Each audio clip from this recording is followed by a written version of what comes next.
Hello students, welcome to my channel, that is Study Time by Komal Goyal. Students, in previous classes we were talking about scientific management theory given by F.W. Taylor. Fine. In that class we have already covered with the introduction, or we can say contribution of F.W. Taylor in the field of scientific management theory, and another we have discussed the principles of scientific management theory. Fine. In today's class we are going to discuss about the technique of scientific management theory. Fine. And by end of this video I am going to complete this theory by today itself. Fine. So I hope आप ये इनमें कई बार आपको techniques में थोड़ी थोड़ी दिक्कत रहती है, तो आज हम इन टेक्निक्स की बात करेंगे with the help of keywords only, so that again मेरा जो फोकस है वो धरी रहेगा.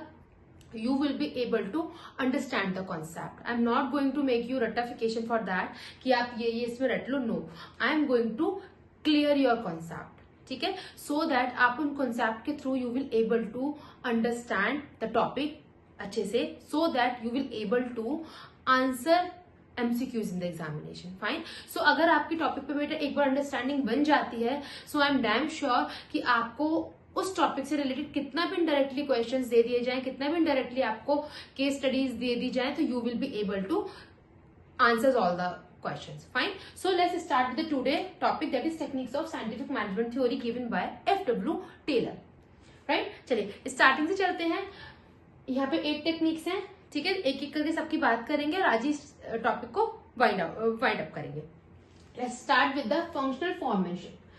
आपको बहुत बार पूछा जाता है फंक्शनल फॉर्मेशनशिप के बारे में. ये एक वेरी शॉर्ट से बड़े क्वेश्चन को फ्रेम कर सकता है, पहली बात. दूसरी बात, इसमें हमें कुछ पार्ट्स दिए हुए हैं, ये आपको वेरी शॉर्ट में या एमसीक्यूज में पूछे जा सकते हैं. सो बी वेरी वेरी केयरफुल. जब मैं आपको ये बताऊंगी तो आप इसमें एक एक कॉन्सेप्ट अपनी क्लैरिटी बना के चलिएगा. सारे टेक्निक से सबसे बड़ी टेक्निक यही है, और जिसमें थोड़ा सा दिमाग लगाने की जरूरत होती है, बट आपको मैं रटिफिकेशन कुछ नहीं कराऊंगी. ठीक है, आपको मैं कॉन्सेप्ट समझाऊंगी. देखिए, टेलर ने बोला हमें ऑर्गेनाइजेशन में एफिशिएंसी को इम्प्रूव करना है, हमें ऑर्गेनाइजेशन में ऐसे रिजल्ट्स को अटेन करना है सो दैट हमारा कॉस्ट कम से कम हो सके एंड हम ऑप्टिमम यूटिलाइजेशन ऑफ रिसोर्सेज कर सके थ्रू स्पेशलाइजेशन. फाइन. आज कुछ कीवर्ड्स की बात करेंगे जो आपको मिलेंगे, मैं धीरे धीरे उसको क्लियर करती चलूंगी. फाइन. अब जब टेलर ने ये बोला तो टेलर ने क्या बोला कि भाई हम फंक्शनल फॉर्मेशनशिप में बात करेंगे, हम पूरे अपने काम को 2 पार्ट में डिवाइड कर देंगे, डिवीजन ऑफ वर्क कर देंगे. एक हम कर देंगे प्लानिंग डिपार्टमेंट में और दूसरा हम कर देंगे प्रोडक्शन डिपार्टमेंट में. फाइन. ये तो हुई टेक्निक की बात. अब आपको एक क्वेश्चन निकल सकता है कि ma'am what do you mean by foreman here. ठीक है, so I want to tell you about this foreman. आपको वेरी शॉर्ट में एक बार पूछा जा सकता है फॉरमैनशिप का मतलब क्या है. फॉरमैनशिप का मतलब क्या होता है, आप नोट कर सकते हैं अपनी बुक में, अपनी कॉपी पे. फॉरमैनशिप क्या होता है, हाईएस्ट रैंक ऑफ वर्कर. इसको भी बताऊंगी कैसे. एंड हम इसको एक और क्या नाम देते हैं बेटा, lowest rank of manager. It means अगर आप वर्कर पॉइंट ऑफ व्यू से देखें और अगर आप मैनेजर पॉइंट ऑफ व्यू से देखें, मैंने आपको फॉरमैनशिप का लेवल बता दिया है. If you are going to talk about level of management in the organization, so foreman will come on the lower level management. Fine. And this is the person who has the highest ranking as a worker in the organization and lowest ranking in as a manager in the organization. Why? Because this is the person who is going to deal with the workers on daily basis. daily ये बात करेगा worker से, worker की working को समझेगा, उसको बताएगा, उसको ऑब्जर्व करेगा, उसको उसकी एक्टिविटीज को ओवरसीइंग करेगा, उसको सुपरवाइज करेगा, so and so forth. So we can say foremanship एक क्या है, हमारे 3 लेवल में पड़े, टॉप, मिडल और लोअर. इस लेवल पे रिसाइड करता है. तो हम कह सकते हैं कि मैनेजर के पॉइंट ऑफ व्यू से तो सबसे लोएस्ट लेवल है इसका, एंड वर्कर के लेवल से इसका सबसे हाईएस्ट, क्योंकि इसके नीचे फिर क्या होता है बेटा, हमारे वर्कर्स होते हैं. सो बेसिकली ये एक ऐसा पर्सन है जो वर्कर्स में हाईएस्ट रोल प्ले करता है. फाइन. आई होप इतना क्लियर है. अब हम चलते हैं आगे, कॉन्सेप्ट को समझते हैं. देखिए, अब अगर हम बात करते हैं फंक्शनल फॉर्मेशनशिप की, F.W. टेलर ने बोला फंक्शनल फॉर्मेशनशिप को हम 2 पार्ट में डिवाइड करेंगे. मीन्स हम अपने वर्क में स्पेशलाइजेशन लाएंगे. उन्होंने बोला एक फॉरमैन को स्मार्ट होना चाहिए, इंटेलिजेंट होना चाहिए, अच्छे से एक अच्छा थिंकर होना चाहिए, उसमें ही सारी एबिलिटीज है। उन्होंने बोला एक बंदे में सारी एबिलिटीज मुझे नहीं मिलती है, सारी कॉम्पिटेंसीज मुझे एक बंदे में नहीं मिलेंगी। सो उन्होंने क्या किया, उन्होंने बोला कि यहाँ पर मैं जो काम है उसको 2 डिपार्टमेंट में बांटूंगा, जिसमें मिनिमम मैं 8 बॉसेस को यहाँ पर रखूंगा। It means Taylor suggested for the specialisation, I am again highlighting बेटा, Taylor suggested for the specialisation. कैसे कि एक काम को आप छोटे छोटे टुकड़ों में बांट दो, इतना बांट दो कि उसमें स्पेशलाइजेशन आ ही जाए, क्योंकि उन्होंने बोला if there is specialization so there will be efficiency in the organization automatically. Fine, so what I did, उन्होंने बोला मैंने यहाँ पे शॉर्ट फॉर्म दिए, एक्रोनियम दिए, जो आप हमेशा भूल जाते हैं, बोलेंगे नहीं। कैसे, टेलर ने बोला, मैं यहां लिख देती हूं कि आप प्लानिंग डिपार्टमेंट में 4 बॉस को लाइए, प्रोडक्शन डिपार्टमेंट में आप अगेन 4 बॉसेस को लाइए, तो एक वर्कर के ऊपर टोटल कितने बंदे काम करेंगे, 8 बंदे, जिसमें हम बोलेंगे यहाँ पे एक होगा बेटा प्लानिंग डिपार्टमेंट और एक होगा हमारा यहाँ पे प्रोडक्शन डिपार्टमेंट। फाइन, उन्होंने बोला प्लानिंग डिपार्टमेंट में भी हमारे यहाँ पे 4 बंदे होंगे जो हमारे वर्कर को गाइड करेंगे, प्रोडक्शन डिपार्टमेंट में भी हमारे 4 बंदे होंगे जो हमारे वर्कर को गाइड करेंगे। सो अल्टीमेटली वर्कर अच्छे से काम करेगा ही करेगा, वर्कर को प्लानिंग से अलग कर दो, उसको सिर्फ उसके काम पे ध्यान देने दो, तो उसके ऊपर इतने बॉसेस को बैठा दो कि वो उसको गाइड करते रहे, वर्कर काम करता रहे। This was the point of view of FW Taylor. Fine, अब ये नाम क्या क्या थे जो आप हमेशा ऑर्गेनाइजेशन हमेशा इसमें भूल जाते हैं। प्लानिंग डिपार्टमेंट में आप ध्यान रखेंगे डर्ट, DIRT, डर्ट मतलब गंदगी, DIRT। अब D stands for, full form लिख देती हूं मैं, डर्ट की यहां लिख दिया मैंने, डिसिप्लिनर, डिसिप्लिन वाला बंदा। फिर आएगा हमारा I हमारा क्या होगा यहाँ पे, इंस्ट्रक्शन कार्ड क्लर्क, शॉर्ट में लिख रही हूँ बेटा, ठीक है, बोल रही हूँ आप नोट कर लीजिएगा, instruction card clerk, DIR। R क्या आता है हमारा, रूट क्लर्क, और लास्ट हमारा क्या बचा, T हो गया हमारा टाइम एंड कॉस्ट क्लर्क। अब देखिए इन्होंने क्या बोला टेलर ने कि प्लानिंग डिपार्टमेंट में 4 बंदे होंगे, डिसिप्लिन वाला, इंस्ट्रक्शन वाला, रूट वाला और टाइम एंड कॉस्ट वाला। ठीक है, अब ये क्या क्या काम करेंगे, ध्यान से सुनिएगा, इनका जो काम है वो आपको एमसीक्यू में पूछा जा सकता है। सो यहाँ पे आपका एमसीक्यू भी रेडी हो जाएगा जो मैं बताने जा रही हूँ। फाइन, उन्होंने बोला डिसिप्लिन वाला बंदा क्या करेगा, वो बेसिकली डिसिप्लिन देखेगा कि सारा काम ठीक से हो रहा है या नहीं हो रहा, मतलब कि हमारी जो परफॉर्मेंस की जो रिस्पॉन्सिबिलिटी होगी वो किसकी होगी, डिसिप्लिनरी की। फाइन, एंड उन्होंने बोला जो हमारा इंस्ट्रक्शन कार्ड क्लर्क होगा वो क्या करेगा, वो हमें जर्नल इंस्ट्रक्शंस देगा। ठीक है, उन्होंने बोला रूट क्लर्क क्या होगा, रूट क्लर्क आपको स्टेप्स बताएगा किसी भी जॉब को, किसी भी टास्क को करने की, कि how you are going to complete that job, in which manner, in which step. Fine, तो those steps will tell by the root clerk only. And time and cost clerk क्या करेगा, ये आपको बताएगा बेटा टाइम कि जॉब को शुरू होने में खत्म होने में कितना टाइम लगेगा, basically time of starting of job and completing the job. And ये क्या बनाएगा, कॉस्ट क्लर्क भी है ये, तो कॉस्ट शीट भी बनाएगा कि मेरी जॉब को करने में कितना पैसा लगेगा। आई होप अभी आपको छोटे छोटे वर्ड्स कीवर्ड से क्लियर हो गया है। तो बेसिकली प्लानिंग डिपार्टमेंट को 4 पार्ट में बांट दिया गया, जिसमें उन्होंने सिर्फ बात की इंस्ट्रक्शंस देने वाले की, स्टेप कैसे करने हैं, कैसे लेने हैं स्टेप्स, उस बात की, and cost sheet, time study and performance, कि टाइम जॉब को करने के लिए कितना स्टार्टिंग एंड कंप्लीशन टाइम कितना हमें लग जाएगा। I hope planning department is clear now. Production department में इन्होंने क्या बताया, इन्होंने बोला प्रोडक्शन डिपार्टमेंट में फिर 4 बंदे होंगे बेटा, इसका ऊपर मैं बना देती हूँ, यहां बना देती हूँ, इसका क्या था, सर जी, S यहां लिख देती हूँ, SIRG, sir ji. S stands for speed boss, I stands for inspector here, R stands for repair boss here, and G stands for here gang boss। अब इन्होंने बोला प्रोडक्शन डिपार्टमेंट में हमने फिर 4 बॉसेस को बना दिया है, जहां पे उन्हें नाम दिया SIRG, सर जी। ठीक है, एस में हमने स्पीड बॉस बोला, स्पीड बॉस आपको क्या बताएगा, स्पीड बॉस आपको बताएगा what will be your speed for completing the task, ठीक है। इंस्पेक्टर आपको क्या बताएगा? Inspector will check on the quality of the output of the production, कि आपके प्रोडक्शन जो आप बना रहे हैं, बेसिकली क्योंकि प्रोडक्शन डिपार्टमेंट की बात हम यहाँ कर रहे हैं कि जो प्रोडक्शन हम बना रहे हैं उसका क्वालिटी कैसी है। फाइन। रिपेयर बॉस क्या करेगा? ऑब्वियसली रिपेयर बॉस क्या करेगा बेटा, कोई भी प्रोडक्शन से बात कर रहे हैं, प्रोडक्शन में मशीनरीज चाहिए होती है, टूल्स चाहिए होते हैं, गैजेट चाहिए होते हैं। अगर वो ब्रेक डाउन हो रही है, how you are going to repair them, कि वो कोई भी नॉन वर्किंग कंडीशन मशीन ना अवेलेबल रहे ऑर्गेनाइजेशन में, सब कुछ काम हमें कैसा मिले, एकदम बढ़िया, जिससे कि हम प्रोडक्शन चालू कर सके। तो कुछ भी हमें हमें बेकार मशीन नहीं चाहिए, रिपेयर उसका होता रहेगा through the repair boss. And the last but not the least, very important task done by the gang boss, मतलब गैंग बॉस क्या करेगा, सारे एलोकेशन होने चाहिए रिसोर्सेज के। If you need machineries, if you need tools, if you need gadgets in the organization, he is going to allocate each and every resources or machine जो आपको organization में on the lower level आपको required होगी। Fine, I hope मैंने आपको ये करा दिया है बहुत अच्छे से। सबसे बड़ी बात है, मैंने इसका एक्रोनियम आपको दिया है जो आप हमेशा ध्यान रखेंगे, भूलेंगे नहीं। First planning, then production. Planning में DIRT डर्ट एंड प्रोडक्शन में SIRG सर्जी। फाइन। सो इसके अकॉर्डिंगली आई होप आपको क्लियर है ये। एक बार स्क्रीनशॉट ले लीजिए, फिर हम नेक्स्ट पे चलते हैं।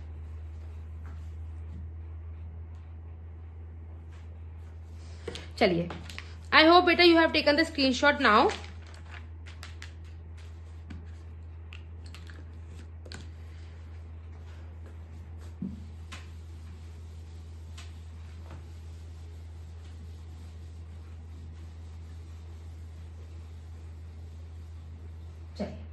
अब देखिए ये हो गया। अब हम चलेंगे स्टैंडर्डाइजेशन एंड सिंप्लीफिकेशन पे। अब देखिए नाम से पता चला है स्टैंडर्डाइजेशन मतलब स्टैंडर्ड सेट करना। स्टैंडर्ड्स किस किस के लिए सेट करना? स्टैंडर्ड सेट फॉर, मैं यहां लिख देती हूं, size, for quality, for measures and so on and so forth.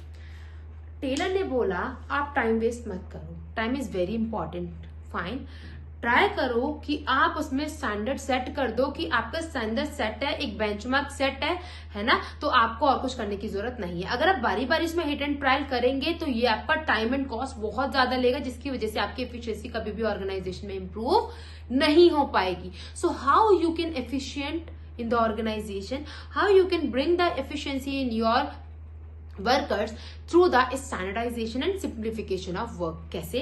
Standardisation में उन्होंने बोला भाई साइज, क्वालिटी, मेजर सब कुछ पहले से सेट कर दो कि आपको कुछ बाद में सोचना ही ना पड़े। हिट एंड ट्रायल का मतलब ही नहीं है, हम साइंस पे ही चलेंगे सिर्फ, ठीक है, नॉट रूल ऑफ थंब पे चलेंगे। Fine.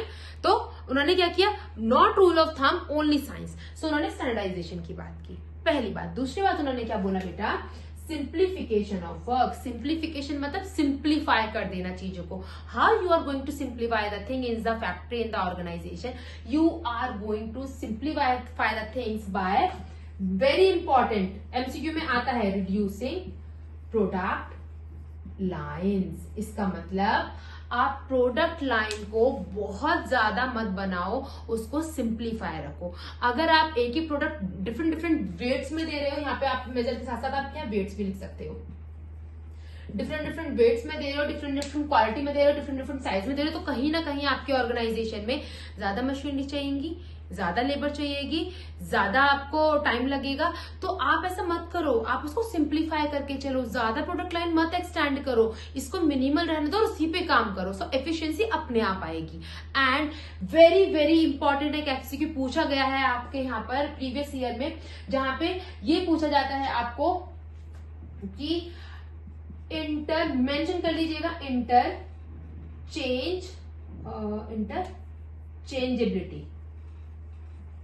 interchangeability of machines, or we can say tools between departments, या इसको बोलो among the departments, among the different department।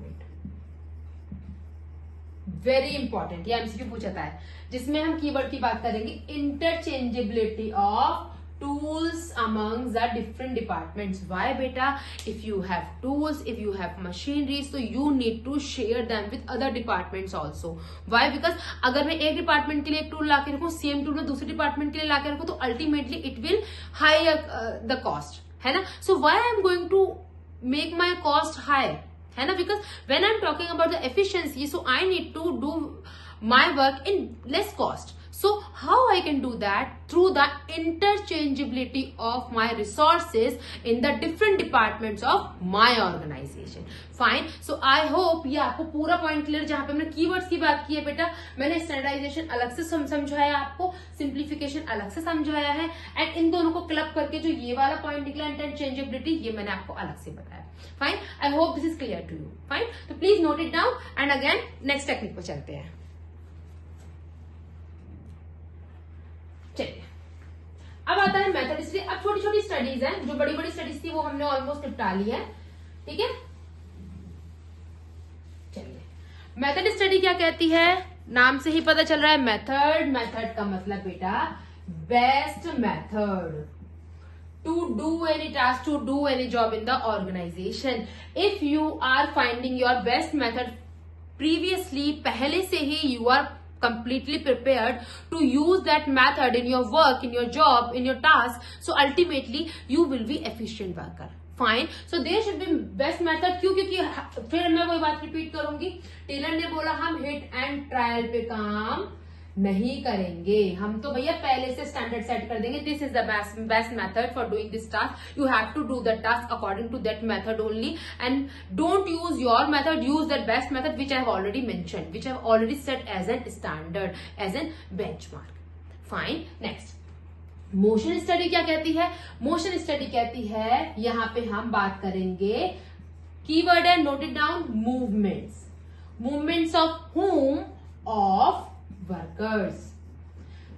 What Taylor suggested? Taylor said in the motion study, I am going to replace, discard the unproductive movement of my workers. कैसे? एक example दूंगी, आपकी book में भी mention है, बहुत easy way में समझा दूंगी, समझ में आ जाएगा.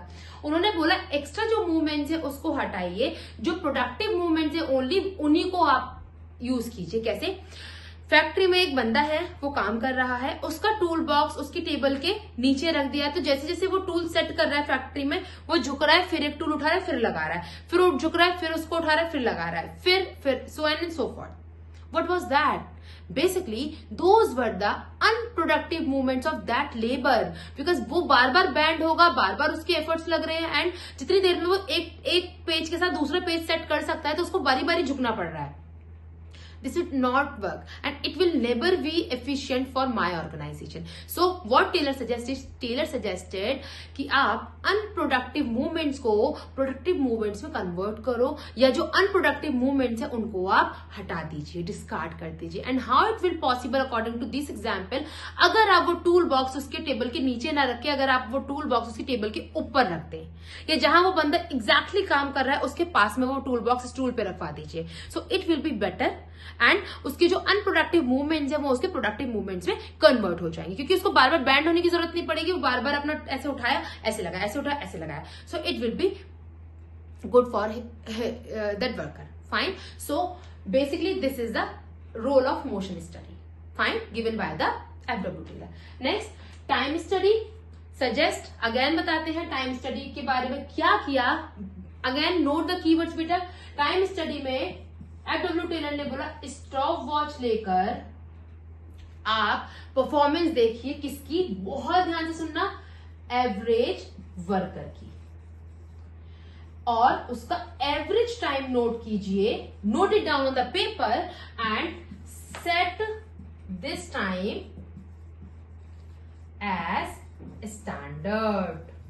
कि भैया आप जब अगली बार बंदे को लाओगे तो आप उसको बोलोगे भैया ये काम आपको ऐसे करके देना है, और आपको इतना मुझे आउटपुट बना के देना ही होगा. क्यों? Because you have already calculate that time with the help of time study by using your stop watch and done by the average worker. So you will be able to mention that standard or benchmark for that worker जो आपके यहाँ आ रहा है कि भैया इतना मुझे चाहिए. वो कहेगा आपको कैसे पता? Because I have already studied for that. I'm not going to use instant trial method here. है ना? I'm not going to use any kind of rule of thumb here. What I'm going to do? I am going to do a scientific working in my organization. How? Because I have already checked it out. Fine. So time study को एक बार एक example से समझेंगे. अभी चलिए मैं ये समझा देती हूँ. अभी जगह है ना. चलिए देखिए टाइम स्टडी में उन्होंने क्या बोला. स्टॉप वॉच से उन्होंने बोला एक एवरेज, सपोज एक एवरेज वर्कर है. उन्होंने देखा एक एवरेज वर्कर सपोज कार्डबोर्ड बनाने का काम कर रहा है. वो एक कार्डबोर्ड या एक मान लेते एक बॉक्स, इजी रहेगा बॉक्स नहीं, एक बॉक्स वो बनाता है 20 मिनट्स में. Again this is example I have taken from your book. It will be good for you. अगर आप मुझे सुनेंगे तो आपको इजी वे में समझ आ जाएगा. बॉक्स 20 मिनट्स में एक बना रहा है. एक बॉक्स 20 मिनट्स. उन्होंने माना मोटा मोटा 1 आवर में उसको लगेगा 3 बॉक्सेस वो कंप्लीट कर पाएगा. फाइन, क्योंकि 60 मिनट लगेंगे. 60 मिनट मतलब 1 आवर. इतना क्लियर है. अब उन्होंने देखा कि मेरा पूरे दिन में वो बंदा कितने बॉक्स बनाएगा. सपोज पूरे दिन में 8 वर्किंग आवर्स है. फाइन, जिसमें हम बात करते हैं कि 1 आवर का आप इंटरवल हटा लो. इंटरवल तो आपके पास 7 वर्किंग आवर्स बचे. तो उन्होंने बोला 7 वर्किंग आवर्स मतलब 7 into 3 बॉक्सेस, 21 बॉक्सेस वो मुझे एक दिन में बनाकर देगा. सो अगेन अगर आप एक दूसरा वर्कर ला रहे हैं, आप उसको ये बताएंगे भैया आपको एक दिन में मुझे आपके जो वर्किंग आवर्स हैं उनमें आपको मुझे 21 बॉक्स बना के देने होंगे. How you have set that benchmark, how you are going to set that standard for that worker, because you have already study with the help of your stopwatch and by seeing the performance of the average worker of your organization. Fine. So I hope अभी clear है. Now you can take the screenshot. फिर हम next इन दोनों technique की बात करेंगे. ये वाला थोड़ा समझने में है और बाकी मेंटल रिविजन की बात करेंगे. Please take a screenshot for this.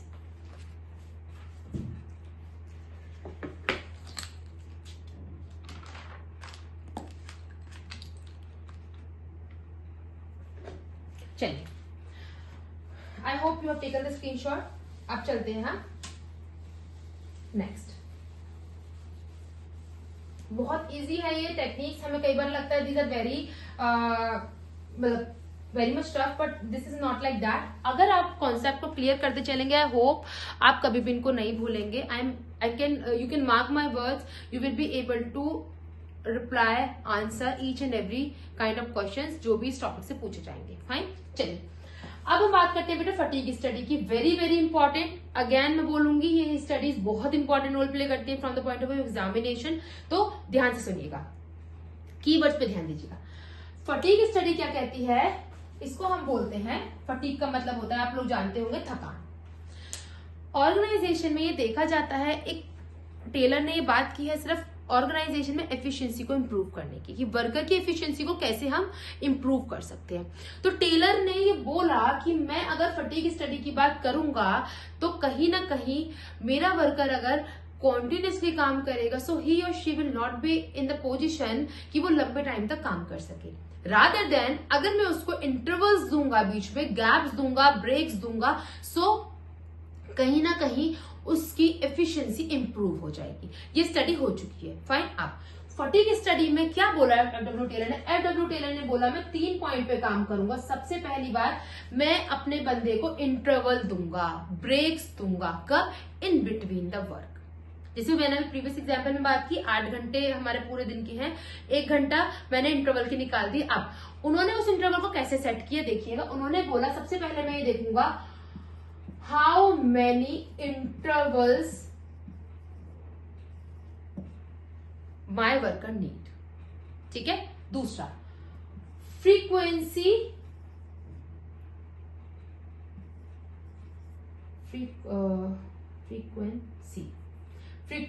of intervals.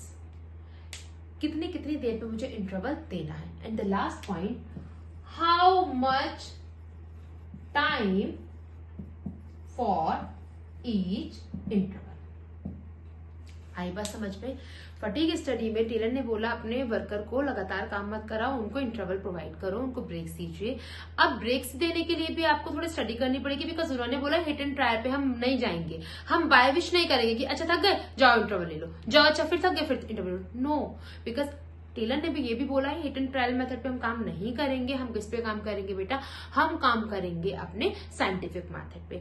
And how you are going to set that scientific method for these intervals, उन्होंने बोला 3 पैरामीटर को आप सेट कीजिए। सबसे पहली बात, आपको पूरे दिन में अपने वर्कर को कितने इंटरवल्स देने हैं, और अगर आपको एक इंटरवल देना है तो कितनी देर का देना है, और हर इंटरवल के बीच में आपको कितना गैप रखना है, फ्रीक्वेंसी कितनी कितनी देर पे आपको इंटरवल देना है। सपोज मैंने बोला भाई पूरे दिन में मुझे लगता है मुझे अपने बंदे को 4 इंटरवल देने चाहिए, तो how many interval, 4 interval should be there.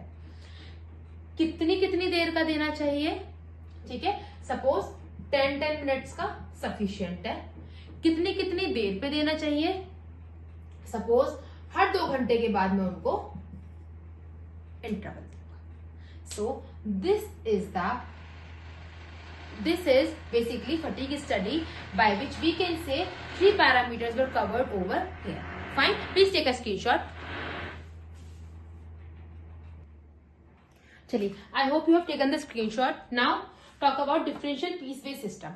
What do you mean by this technique here? Differential piece-based system, नाम से ही पता चला differential मतलब different, piece मतलब टुकड़ा, वेज मतलब रेट, सिस्टम मतलब मेथड। एफडब्ल्यू टेलर ने क्या बोला, मैं अपने यहां पे डिफ्रेंशिएट करूंगा efficient worker with the inefficient worker. What this technique suggested, basically this technique differentiate efficient workers and inefficient workers. कैसे? टेलर सजेस्टेड कि आप स्टैंडर्ड यूनिट सेट कीजिए, जो हमने टाइम स्टडी में देख लिया है कि टाइम स्टडी के अकॉर्डिंगली हमें इतनी यूनिट्स बनवानी है दिन में। फाइन, सपोज 10 यूनिट्स मुझे बनवानी है। अब एफिशिएंट और इनएफिशिएंट वर्कर को कैसे अलग करेंगे? एक वर्कर है जिसने मुझे 10 यूनिट्स बना के दी, स्टैंडर्ड बीट कर दिया। एक वर्कर है जिसने मुझे मोर देन स्टैंडर्ड बना के दी, मोर हो गया स्टैंडर्ड से।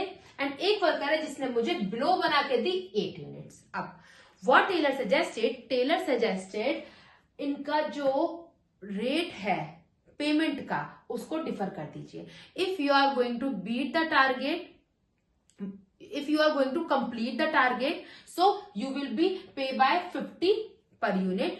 If you are going to beat the target, मतलब you are going to achieve more, ठीक है। so more अगर आपने किया 10 टारगेट तक 12 किया तो आपको मैं 60 के अकॉर्डिंगली चार्ज दूंगा। एंड अगर आप इनएफिशिएंट वर्कर की कैटेगरी में आते हैं, मतलब आप टारगेट भी नहीं अचीव कर पाते हैं स्टैंडर्ड टारगेट, सो आप क्या होंगे, बिलो द एवरेज आप गए, इनएफिशिएंट वर्कर कहलाए, तो मैं आपको 40 के अकॉर्डिंगली पे करूंगा। अब अगर हम इनकी वेजेस कैलकुलेट करने पे आए तो क्या होगा, यूनिट्स मल्टीप्लाई बाय रेट। सो जो एफिशिएंट वर्कर है जो टारगेट अचीव कर पाए उसको मिलेगा 500 रुपए, 10 इंटू 50। जो टारगेट को बीट कर गया, उससे भी आगे निकल गया एफिशिएंट वर्कर, उसको हम क्या बोलेंगे, उसने की 12 यूनिट 60 से, इसके हो गए 720 रुपए। फाइन। एंड जो बिलो एवरेज वर्कर है, जो इनएफिशिएंट वर्कर है बेसिकली, उसको हम क्या बोलेंगे, उसने 8 यूनिट की तो उसको मैं 40 से पे करूंगा तो 320 रुपए। Fine. Now you can see the difference between the efficient worker and the inefficient worker. अब ये टेक्निक ने क्या किया, इस टेक्निक ने एफिशिएंट वर्कर को मोटिवेट किया कैसे एफिशिएंट बने रहने के लिए, कि भाई मैं अगर इतना कर पा रहा हूं ना तो मैं यहीं रहूंगा। ये वाला सोचेगा मैं यहां जाऊंगा, फाइन। ये वाला सोचेगा एटलीस्ट मैं इतना तो करके ही दूं, और ये वाला क्या सोचेगा, भाई यहाँ पे बहुत डिफरेंस है, इन दोनों की सैलरी में कितना अंतर हो गया वेजेस में, हाँ कितना डिफरेंस आ गया, 400 रुपए का। तो ये क्या सोचेगा कि भाई मुझे इस कैटेगरी पे जाना है। So basically this differential piece based system method क्या करेगा, it will motivate to both kind of workers whether they are efficient or inefficient. Why? Because they want to come in that category जिससे वो ज्यादा earn कर सके। Fine. और ये बंदा चाहेगा कि एटलीस्ट मैं जिस लेवल पे उस पे तो मेंटेन रहूं और आगे बढ़ने की कोशिश करूं. Fine. So this was the study for this only, so that you can get the efficient workers in your organization. How you can do that? Because you are going to convert your inefficient worker towards your efficient worker. Fine. I hope it's clear. Now you can take the screenshot, please. Done. I hope you have taken the screenshot. इसको नहीं आने देते हैं. अब यहाँ बात कर लेते हैं concept of mental revolution. In previous class, I have already talked about this mental revolution concept because we were talking about this concept in the principles of scientific management theory also. Fine. What do you mean by mental revolution here? Mental revolution means you have to change your mental मतलब your attitudes. Revolution मतलब आप उसमें change लाएंगे. किसमें? अपने attitudes में.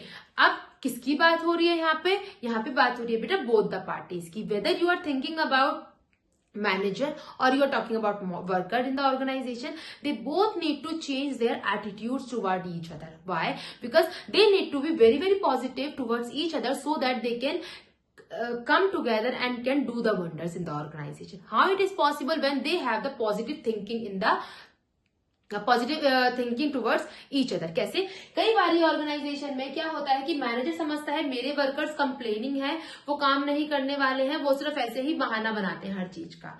Fine. And worker के point of view से वर्कर क्या सोचता है? वर्कर सोचता है मेरा मैनेजर मुझसे काम तो करवा रहा है लेकिन मुझे उसके बदले इतना पैसा नहीं दे रहा है ना. तो बेसिकली क्या है, ये एक नेगेटिव थॉट है दोनों का एक दूसरे के लिए. तो ऐसे हम कभी भी ऑर्गेनाइजेशन में अच्छा नहीं कर पाएंगे. हम अपने वर्कर्स को कभी भी एफिशिएंट वर्कर्स में कन्वर्ट नहीं कर पाएंगे. How we are going to convert our inefficient workers with in efficient workers?